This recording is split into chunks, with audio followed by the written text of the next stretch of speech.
waktu dan kesempatannya untuk Serdik Muhammad Afal Saban untuk memaparkan dalam waktu 10 menit. Terima kasih. Terima kasih atas waktu yang diberikan. Assalamualaikum warahmatullahi wabarakatuh. Selamat pagi, salam sejahtera untuk kita semuanya. Om Swastiastu, Namo Buddhaya, Salam Kebajikan. Perlu kami sampaikan bahwa judul kami adalah strategi penguatan posko presisi guna mengawal implementasi program Kapolri dalam rangka meningkatkan kepercayaan publik terhadap Polri. Jadi kenapa kami mengambil judul ini? Karena kita ketahui kepercayaan publik adalah modal utama. Kemudian kami akan menjelaskan dari alur pikir. Kami sudah berikan kepada narasumber terkait paparan kami dan poin-poin kami perlihatkan. Tapi nanti tidak kami jelaskan lembar per lembar, tapi kami akan melihat dari alur pikir untuk memudahkan pemahaman dari apa yang kami paparkan. Jadi perlu kami sampaikan bahwa latar belakang pengambilan judul ini karena kita lihat kepercayaan publik yang sangat fluktuatif. Kita lihat seperti kasus Vina, di mana pada saat viral kemudian bisa menurunkan tingkat kepercayaan Polri yang pada saat itu survei indikator 75 bisa turun grade sampai 5 poin, sehingga program-program Kapolri mulai dari PPK, kita tahu ada program 110, ada Jumat Curhat, kemudian respon cepat sebelum viral, mulai dari PPK Kapolri, kemudian berubah menjadi Quick Win, berubah menjadi Beyond Trust, dan di tahun 2025 ini adalah Polri untuk masyarakat. Ini adalah memperlihatkan bagaimana beradaptasi untuk melakukan perubahan-perubahan yang ada. Dan di sini diperlukan sebuah pengawalan, adanya posko presisi sebagai pusat monitoring dan mengawal program kebijakan dari Bapak Kapolri, sehingga ini yang menjadi landasan kami. Dan dari sini kita melakukan sebuah identifikasi masalah. Identifikasi kita lihat bahwa posko presisi ini tidak terstruktur. Kemudian ada verifikasi yang lemah, kemudian juga komitmen Kasatwil yang berbeda-beda. Sehingga kita lihat dari alur pikir, kami sudah melihatkan rumusan persoalan ada 3, yaitu bagaimana tata kelola posko presisi yang kredibel, bagaimana program Kapolri ini bisa relevan di semua polda yang ada, dan bagaimana risiko reputasi ini bisa untuk dikendalikan. Secara singkatnya dari rumusan masalah ini adalah bagaimana posko presisi kita harapkan sebagai mesin trust, bukan sebagai meja administrasi. Kemudian dari identifikasi masalah ini kita akan menentukan ada tujuan, manfaat dan ruang lingkup. Tujuan kita jelas, yaitu bagaimana membangun tata kelola posko presisi yang baik, bagaimana relevansi program, dan bagaimana mitigasi risiko ini bisa kita kendalikan dengan baik. Dan manfaatnya ada 2, yaitu manfaat secara teoritis dan juga secara aplikatif. Teoritis adalah memperkaya ilmu kepolisian, dan secara aplikatif memberikan masukan kepada pimpinan. Dengan metodologi yang kita lakukan, yaitu pendekatan kami adalah police research dengan sumber data baik primer maupun sekunder, dengan teknik pengumpulan data yaitu adalah dokumentasi, kemudian analisa literatur, dan juga analisa media yang kita lakukan. Nah, kemudian ini adalah fakta, analisa dan pembahasan nanti yang akan kami lakukan pembahasan lebih lanjut.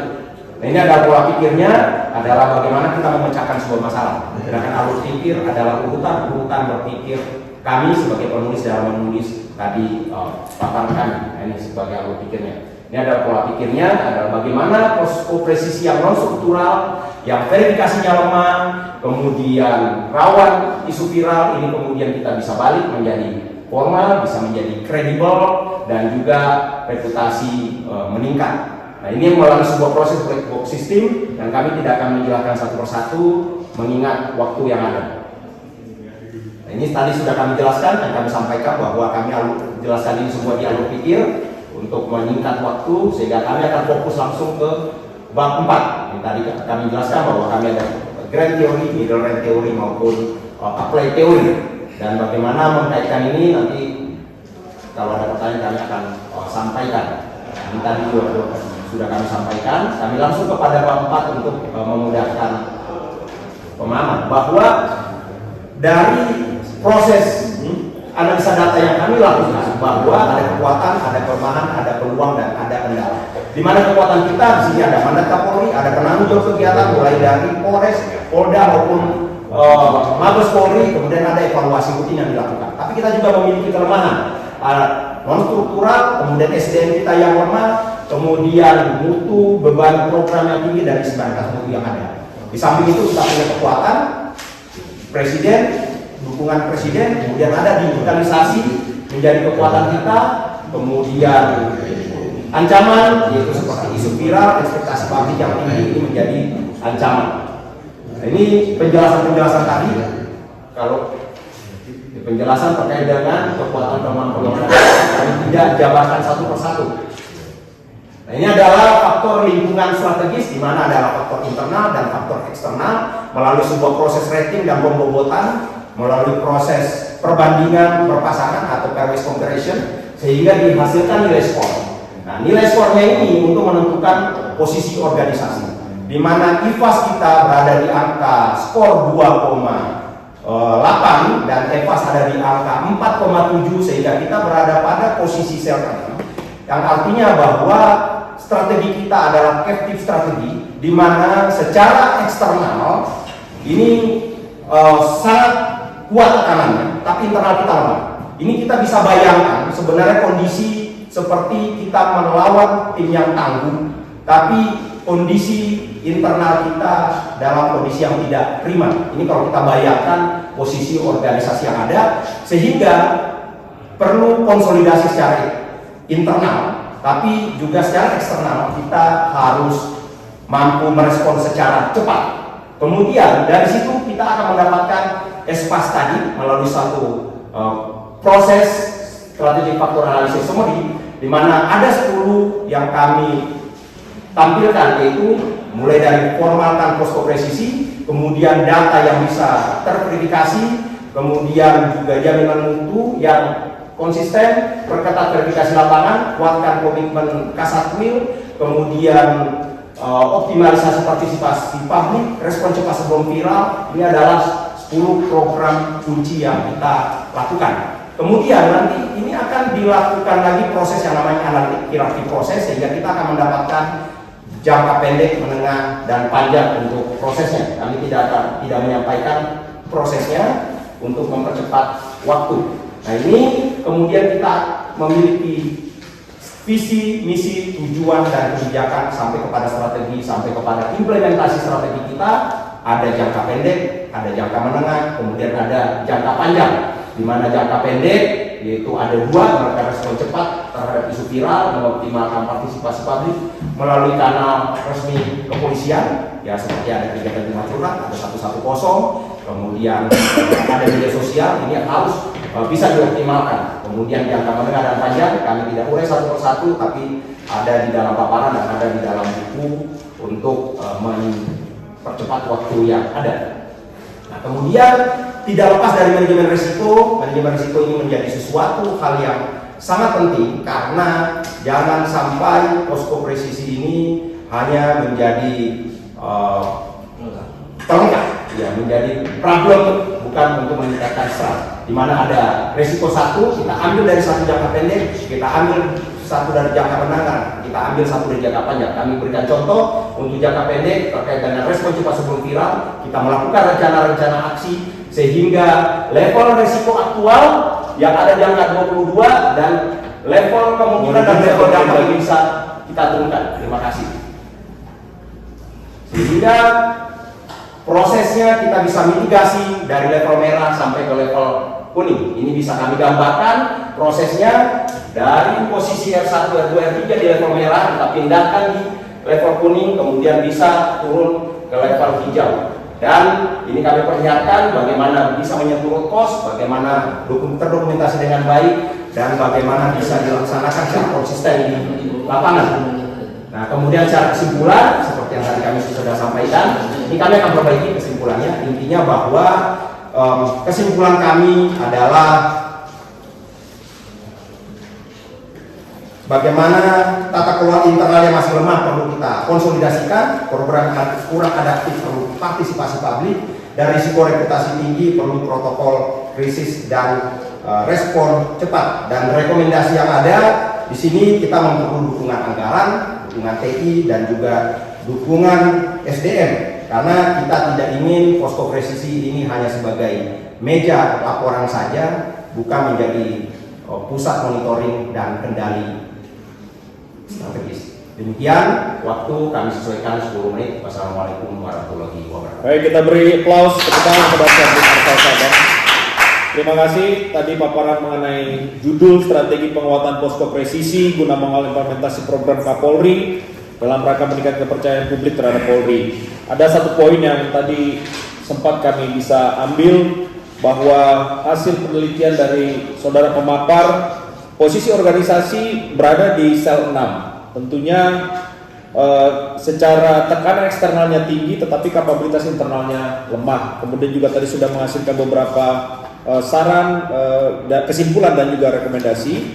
Dan untuk menambah hasanah terhadap pengayaan paparan dari saudara Serdik Arsal Sabang, berkenan kiranya ada masukan atau pertanyaan dari rekan-rekan yang lain. Terima kasih. Waktu dan kesempatan kami berikan kepada saudara Serdik Michael.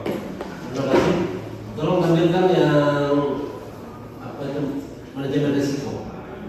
Oh iya. Yang itu.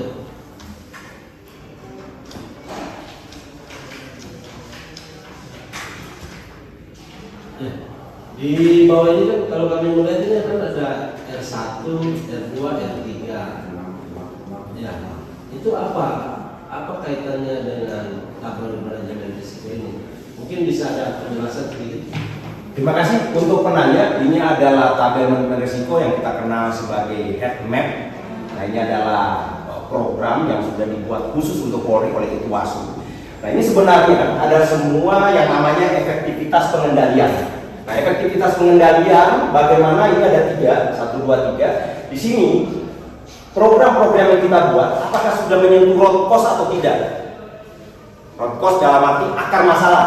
Nah, kalau sudah sangat menyentuh, berarti level 1 +/-, kalau 0 berarti tidak tersentuh sama sekali. Nah, kami memberikan angka 3, artinya bahwa program yang kami buat tidak sepenuhnya menyentuh root cause, tapi setidaknya separuh menyentuh root cause, sehingga kami kasih angka 3. Kemudian yang di tengah ini apakah terdokumentasi secara total atau tidak? Nah, ini kami memberikan angka 1 bahwa semua program-program kami terdokumentasi secara full, lengkap, sehingga kami kasih angka 1. Dan kemudian yang ketiga ini, apakah dilaksanakan secara konsisten program-program kami yang kami gulirkan atau tidak? Kami kasih angka 2, berarti masih belum konsisten, masih ada bolong-bolongnya, sehingga kami kasih angka 2, sehingga nilainya adalah ini adalah risk 1. Dan demikian juga polanya untuk R2 dan R3. Demikian kami berikan penjelasan.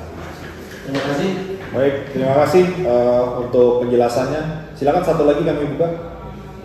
Silakan, Serdik Irfan. Baik, terima kasih moderator. Mohon izin Bang, dari tadi yang duduk.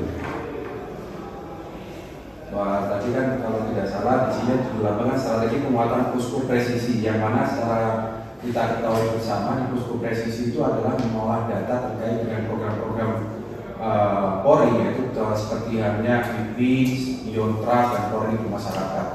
Namun kami diberikan pencerahan kaitannya dengan program-program tersebut jika dikaitkan dengan karakteristik wilayah Nusantara ini, yaitu yang sangat-sangat beragam, di mana itu dipengaruhi oleh adat istiadat, mungkin dengan topografi yang sangat berbeda-beda. Apakah program-program tersebut itu masih relevan dengan sekarang, kaitannya dengan mungkin dengan naskah karya perorangan yang bahasa di situ. Mohon kami berikan pencerahan, apakah program-program tersebut itu masih relevan jika dikaitkan dengan karakteristik wilayah yang sangat beragam di Indonesia. Terima kasih. Ya, terima kasih, ini pertanyaan bagus dan juga menjadi sebenarnya adalah program-program dalam strategi saya, bahwa tidak semua program itu bisa menyelesaikan semua hal, atau kalau kita di dokter ini tidak bisa satu obat bisa menyelesaikan semua penyakit yang ada. Ini yang menjadi persoalan yang harus kita selesaikan di posko presisi, karena programnya adalah seragam seluruh Indonesia dan dilaksanakan seragam di seluruh Indonesia,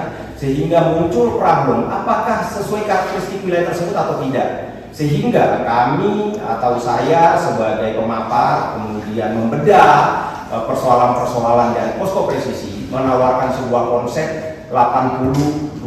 Artinya 80 ini adalah program yang bersifat nasional dan 20 ini adalah program yang bersifat lokal. Bagaimana kita melakukan FGD, Focus Group Discussion, baik dengan satuan wilayah maupun masyarakat sekitar, supaya bisa mendapat apa kearifan-kearifan lokal, program-program lokal yang harus dibuat, dan 80 tetap menjadi program yang digulirkan dari posko presisi secara sentralistik, tapi diberikan porsi 20% yang dilaksanakan oleh satuan kewilayahan, sehingga secara nasional ini juga bisa tercakup persoalan-persoalan nasional, tapi persoalan-persoalan daerah juga bisa dilingkupi dengan pola 80-20 tersebut. Terima kasih.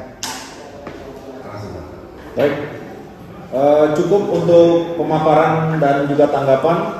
Kita beri tepuk tangan aplaus dulu untuk Pak Arsal. Baik, terima kasih. Demikian paparan dari Saudara Serdik Arsal, dan waktu dan tempat kami kembalikan.